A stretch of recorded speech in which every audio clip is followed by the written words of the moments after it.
Welcome to Fashion And with me, Scott Giavone, Fashion Curator.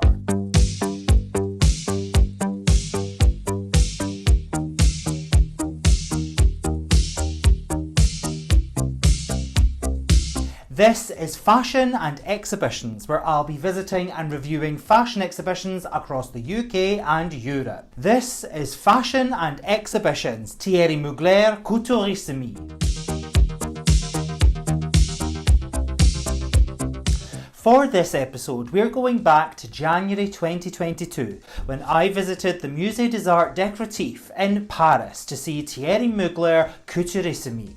Curated by Thierry-Maxine Loriot for the Montreal Museum of Fine Arts in collaboration with Maison Mugler, this is the first ever touring exhibition dedicated to the now late couturier Manfred Thierry Mugler.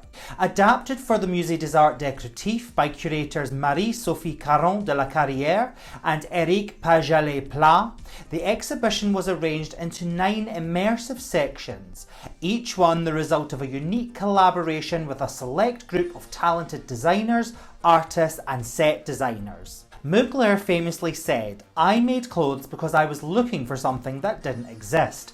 I had to try to create my own world." Upon entering the exhibition, the visitor is transported into a world of fashion and fantasy. Mounted in the centre of the space is perhaps Mugler's most iconic creation, his La Chimère gown from his Autumn-Winter 1997 couture collection.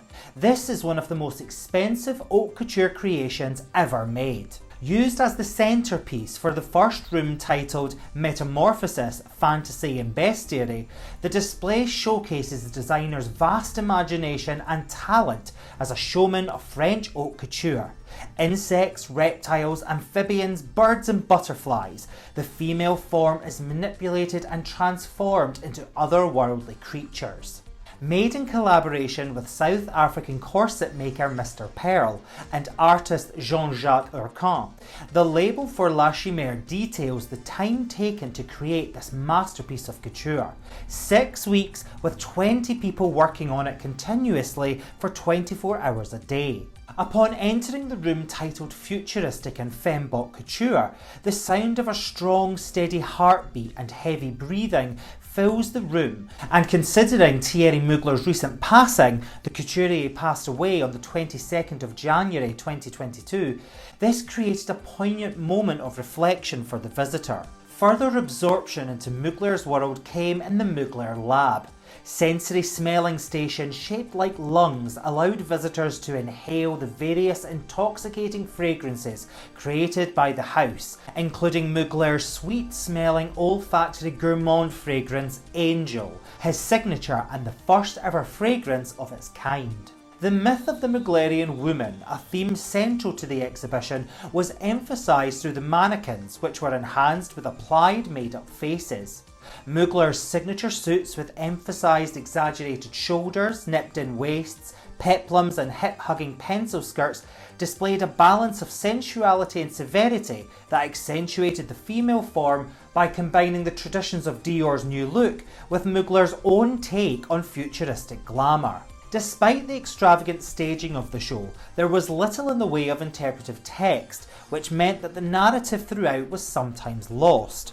With such an overwhelmingly visual and multi-sensory display, it can be argued that the less reading the visitor is required to do, the better. However, this was sometimes detrimental, as the exhibition lacked a clear narrative or point of view.